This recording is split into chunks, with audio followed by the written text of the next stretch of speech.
Remember earlier this semester, right here at Princeton University, when our professor, Dr. Singer, taught us how to make an extemporaneous speech? Remember that? Well, I remember the extemporaneous part. Well, as students, it is important to know how memory works so we can be more accurate in life and in our schoolwork. No, I'm a psychology major here at Rider, and I've been able to do some research and study of memory and understanding how what is called misattribution of memory works and its three various forms can really help us to become more accurate, more detailed, and more trustworthy. There are three various forms of misattribution of memory: source confusion, false memory, and cryptomnesia. I'll talk about source confusion first. So when I said we learned about extemporaneous speeches here at Princeton from Dr. Singer, that is an example of source confusion. Dr. Daniel Schachter at Harvard, he's a psychology professor. He wrote a book called The 7 Sins of Memory. And he was really the first to go into great detail of source confusion, which is when you have an accurate memory of something, but you confuse the source. So an example of this, and depending on your age, this might be meaningless to you or you might get it. But back in 2008, during that election cycle, a lot of people have a memory of Sarah Palin saying, "I can see Russia from my porch." Now, you have the accurate memory of "I can see Russia from my porch," but the source, Sarah Palin, is wrong. Because in fact, on Saturday Night Live, Tina Fey, who was impersonating her, she said it.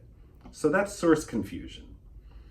Source misattribution was first discussed in 1994 by researchers Zarazago and Lane.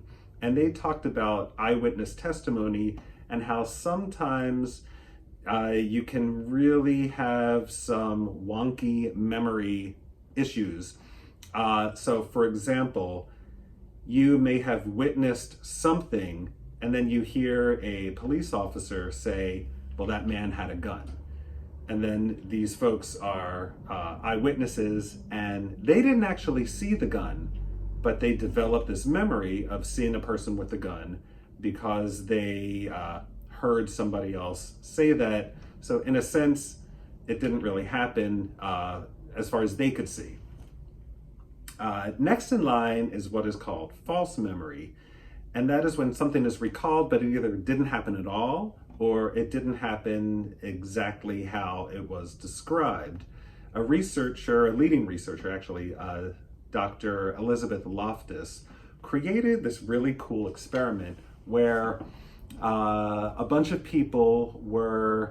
individuals were taken in for this research experiment, and each one individually shown a video of a car crash. Each person saw the same exact car crash.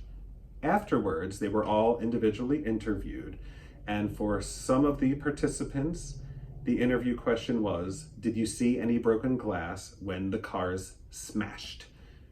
For the other people, they were asked, "Did you see any broken glass when the cars bumped?"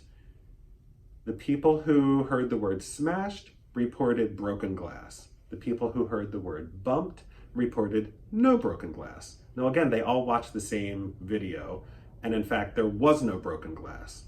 So they had a false memory and they were manipulated by these various uses of the word smashed. Now, a professor at University of Pennsylvania, Dr. Peter Frade, created something pretty controversial called false memory syndrome. It's controversial because it involves people who have or are in recovery from traumatic events, earlier in life or in their childhood. And when they are in therapy and have memories, sometimes the memories are completely accurate, but other times they're not. And he was sort of, during his research and discovery process, saw that if therapists either lead their clients or suggest events happened, a false memory is at least possible. If something is suggested, it may not have happened. Finally, I come to the third aspect of misattribution of memory, which I think is really crucial to all of us as students. It's called cryptomnesia. And what that is you may have read or studied or heard something in the past, forgot that you did that, and at another point in time in your life, have a memory of that, but you think it's an original idea. That's cryptomnesia. It's essentially plagiarism, inadvertent plagiarism. So that's why I think we all really need to pay attention to that. Cognitive psychologist Ronald Kellogg detailed inadvertent plagiarism in his book, The Psychology of Writing. And, essentially you might come up with an entire idea or even a phrase or a full sentence that you think is original, but you had heard it in the past. Even musicians can fall prey to cryptomnesia. Now, I am a huge Beatles fan. If anybody in here ever wants to compete in a Beatles or solo Beatles trivia contest, please look me up. I would love to compete in that.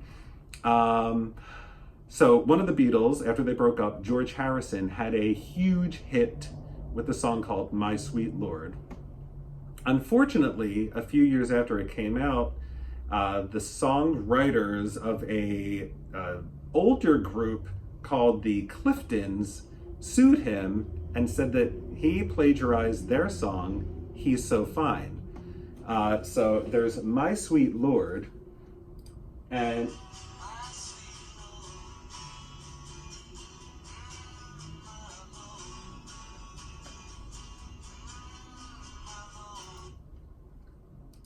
versus He's So Fine.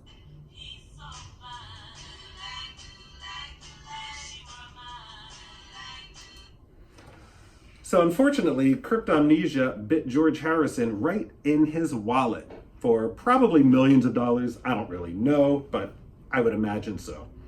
To conclude, now that we all know more about misattribution of memory and its various forms, we can become or try to become more detailed, accurate, and trustworthy. I know for me, it has certainly helped a great deal. An example of that is now I could say, now that I'm aware of this, I know that Dr. Dewberry taught us all about extemporaneous speeches right here at Rutgers University. At Rider. Sorry.